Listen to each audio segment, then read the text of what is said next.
Hello दोस्तों, स्वागत है आपका बिहार पाठशाला में। आज के इस वीडियो में हम बात करेंगे ल्यूसेंट जीके बुक की टॉपिक 3 जो परीक्षा के लिए बेहद महत्वपूर्ण है।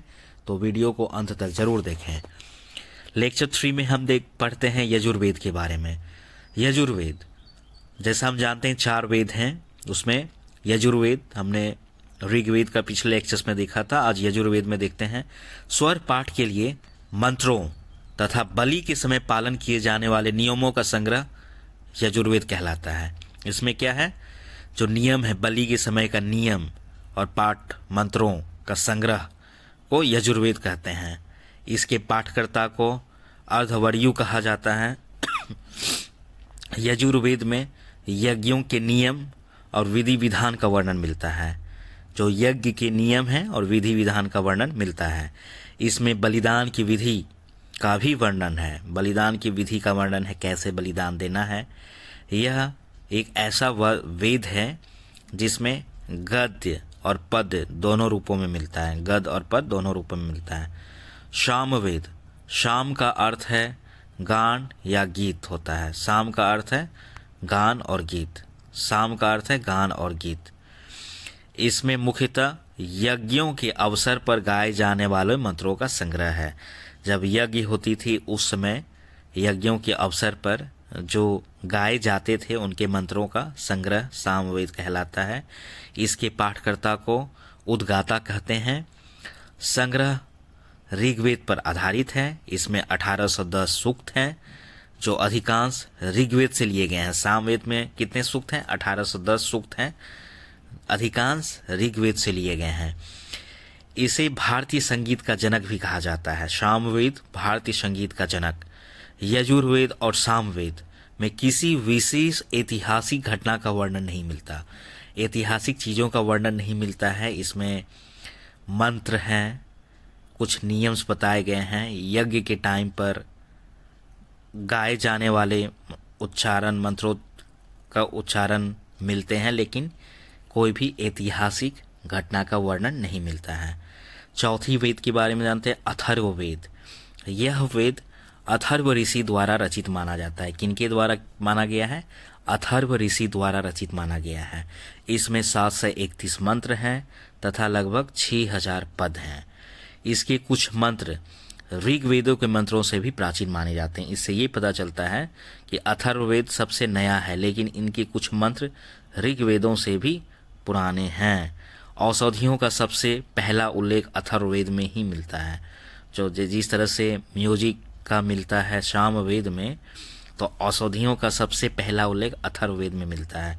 अथर्ववेद ऐतिहासिक दृष्टि से अथर्ववेद का महत्व इसलिए है क्योंकि इसमें सामान्य लोगों के विचार और अंधविश्वासों का वर्णन है। इसमें सामान्य लोगों के विचार और अंधविश्वासों का भी वर्णन मिलता है।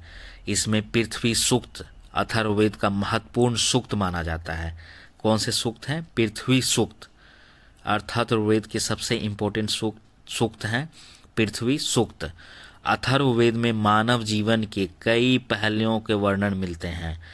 जैसा कि हम जानते हैं कि जैसे घर निर्माण, कृषि की उन्नति के बारे में बताया गया है।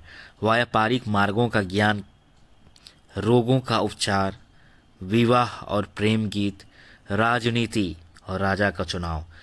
इसमें वनस्पतियों और औषधियों का भी वर्णन मिलता है। वनस्पति और औषधियों का भी वर्णन मिलता है। कुछ मंत्रों में जादू टोना, साप, वशीकरण, प्रायश्चित और मातृभूमि की महिमा का भी उल्लेख है। जैसे अथर्ववेद में परीक्षित को कुरुओं का राजा कहा गया। किनको कुरुओं का राजा कहा गया है? अथर्ववेद में परीक्षित को कुरुओं का राजा कहा गया। इसमें सभा और समिति को प्रजापति की 2 पुत्रियां कहा गया। सभा और समिति जो प्रजापति थे उनकी 2 पुत्रियां कहा गया है अथर्ववेद में। अब पढ़ते हैं वेदों की शाखाएं। वेदों की कई शाखाएं या ब्रांचेज हैं जो वैदिक अध्ययन और व्याख्या से जुड़ी है। वेद को पढ़ने के लिए बहुत सारी शाखाएं बनाई गई हैं, अध्ययन और व्याख्या से जुड़ी है। ऋग्वेद की शाखाएं, जैसे 4 वेद हमने देखा, चारों की अलग अलग शाखाएं हैं। ऋग्वेद की शाखा साकल शाखा जो एकमात्र जीवित शाखा है। ऋग्वेद की कौन सी शाखा है? शाकल शाखा। यजुर्वेद की शाखाएं हैं शुक्ल यजुर्वेद, कृष्ण यजुर्वेद। शुक्ल, कृष्ण। शुक्ल यजुर्वेद की शाखाएं में 2 सब शाखाएं हैं, माध्य निधन काणव, माध्य निधन काणव।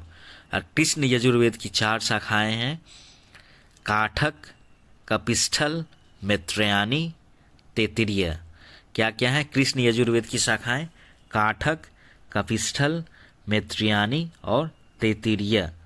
इसी तरह तीसरा वेद हम लोग देखेंगे, साम वेद की शाखाएं हैं कोथुम, रानायनीय, जैमिनीय या तालवकार। अथर्ववेद की शाखाएं हैं सोनक और पिप्लाद। नोट, सबसे प्राचीन वेद ऋग्वेद है, अब सबसे नया वेद अथर्ववेद है। तो वीडियो को लाइक करें, चैनल को सब्सक्राइब करें और जुड़े रहें बिहार पाठशाला के साथ।